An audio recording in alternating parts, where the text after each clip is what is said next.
Está con nosotros la doctora Luciana Díaz Dávila, que es profesora asociada de la Cátedra de Derecho Internacional Público y titular de Proceso de Integración de la Facultad de Derecho de la Universidad Nacional de Tucumán. ¿Cómo le va, doctora? Buen día. Buenos días, Germán. ¿Cómo está? Buen día. ¿Qué tema tenemos preparado para hoy, doctora? Hoy vamos a hablar un poco de Antártida, Argentina, que es un tema caro a los argentinos, muy vinculado al tema de Malvinas, del que vamos a hablar próximamente. Antártida es un lugar cercano y lejano en nuestros conocimientos. Para la gran mayoría de los alumnos de las escuelas primarias, es un cuadradito que se dibuja en la parte inferior del mapa y del que no se sabe mucho más. Una visión azimutal de la Antártida es bastante difícil de encontrar, donde se ubique la Antártida en el continente antártico.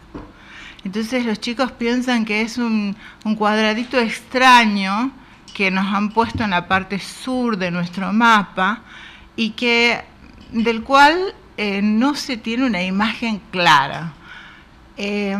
Los textos más nuevos sí trajen un mapa ya ubicando a nuestro sector antártico dentro del continente antártico.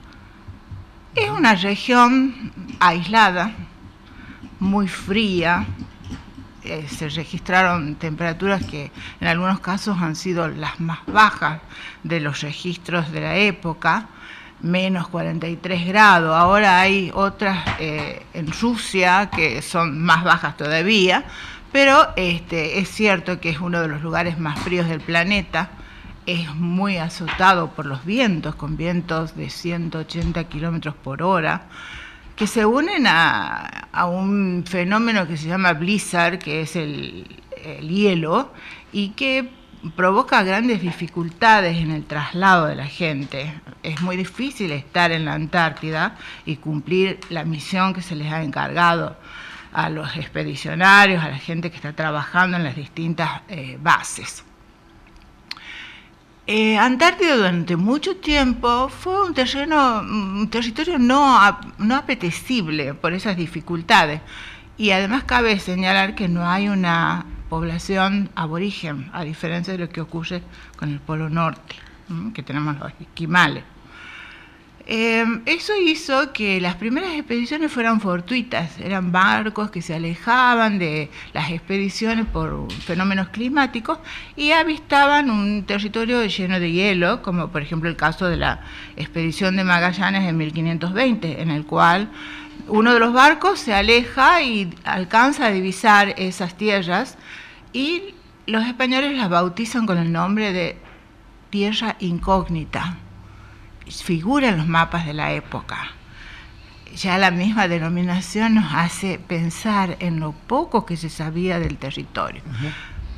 Después siguen otras expediciones que son ya con carácter económico, a buscar pieles de foca, a buscar aceite de ballena, que se usó durante mucho tiempo para el alumbrado público, no se conocía otro recurso. Y después aparecen las expediciones que ya tienen un carácter aventurero, van en busca de más conocimiento. Finalmente, con el avance de la tecnología, se descubre que debajo de esa capa de hielo hay una enorme cantidad de recursos. Hay hierro, hay carbón, hay petróleo, probablemente diamantes, porque este territorio, este continente estuvo unido en otras épocas al África, a la América del Sur. Entonces empiezan las apetencias económicas por la región. Durante el año 1958, un gran número de expedicionarios, de científicos de todo el mundo, se traslada a la Antártida porque había sido elegida como un lugar para hacer investigación por la Sociedad Geográfica Internacional. Cuando termina ese año, los participantes deciden no alejarse, no irse, permanecer en el continente. Y entonces Estados Unidos cita a una reunión en Washington. Esa reunión, lamentablemente, hizo que Argentina, en ese momento era el gobierno de Frondizi, tuviera que tomar una decisión si iba a participar de la reunión o iba a permanecer en su carácter de reclamante de territorio. Argentina estaba entre los reclamantes más duros, igual que Chile, a pesar de que nosotros tenemos una superposición en nuestro sector, en el sector que dibujamos en los mapas. También tenemos a los británicos y tenemos a los chilenos. Con los chilenos, sectores. En nuestro sector, se superpone con nuestro sector la reclamación. O sea que veamos cómo era el panorama. Había regiones del continente que no eran reclamadas por nadie. Había 7 reclamantes, entre los que estaba Argentina, Chile y Gran Bretaña, que se superponía el sector, o sea, conflicto interno, ¿sí? Y a todo esto, al convocarse la reunión en Washington, también era la época de la Guerra Fría. La Unión Soviética dijo que no iba a reconocer ningún arreglo que se hiciera sin su participación. Finalmente, en la Argentina, Frondizi convoca a muchas personalidades de la época, políticos, científicos, y deciden ir a la reunión de Washington. Y allí se firma un tratado, que es un tratado breve, de 14 artículos, donde empieza el camino de la Antártida, y esto quiero decir que es mi opinión personal.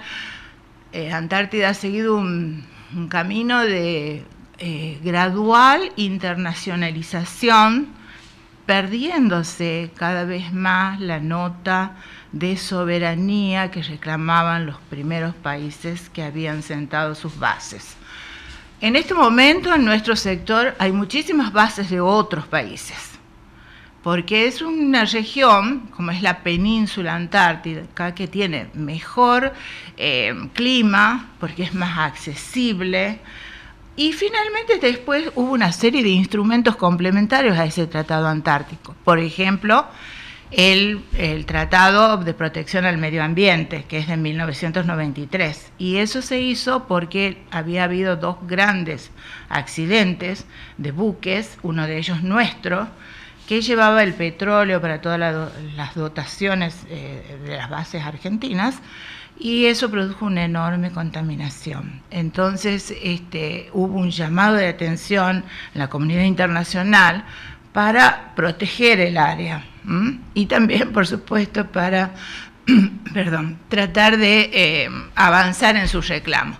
De este modo, el tratado, este protocolo, que es un instrumento complementario del Tratado Antártico, dice que Antártida es una reserva de flora y fauna, ¿sí? Una reserva de flora y fauna. Eso implica que las reclamaciones territoriales, como dice el Tratado Antártico en su artículo 4, están y quedan congeladas, ¿sí? Reclamos de soberanía es casi imposible. Es mucho más fácil, en mi opinión, recuperar las Malvinas que tener una verdadera posesión en la Antártida. ¿Y hoy qué se tiene? Hoy tenemos un tratado que nos obliga a comunicar los resultados de nuestras investigaciones, a diferencia de lo que ocurre en el resto del planeta, que lo que yo investigo es para mí y puedo tener una patente. Acá hay una obligación de comunicación, hay un trabajo de cooperación entre los distintos estados, hay una respuesta común en el caso de accidentes. Es decir, y hay una protección muy grande a la flora, a la fauna, hay convenciones para proteger a algunos animales como las focas. Es decir, tenemos un estatus vivendi que implica libertad para investigar, es una zona donde no hay armas, es un continente desnuclearizado, hay una serie de normas para la vivencia en Antártida, cómo debe realizarse, qué actos están permitidos, cuáles no, por ejemplo, el tratamiento de la basura. Es decir, yo creo que es importante que tengamos como argentinos una idea clara de cuál es nuestra situación en la Antártida, de qué es lo que podemos esperar y cuál es la importancia de estar del gasto que se realiza en Antártida, qué sentido tiene mantener tantas bases, mandar dotaciones. Estamos participando de una tarea de investigación importante. Tal vez la idea, porque siempre hemos tenido una política antártica continua. Nosotros tenemos una división en Cancillería sobre este tema, tenemos también un instituto antártico, en fin, una serie de organismos para el tema, ¿no? Pero es necesario rescatar la idea de que si alguna vez no se renovara el Tratado Antártico, podríamos pedir una participación mayor por el hecho de haber tenido una presencia tan continua.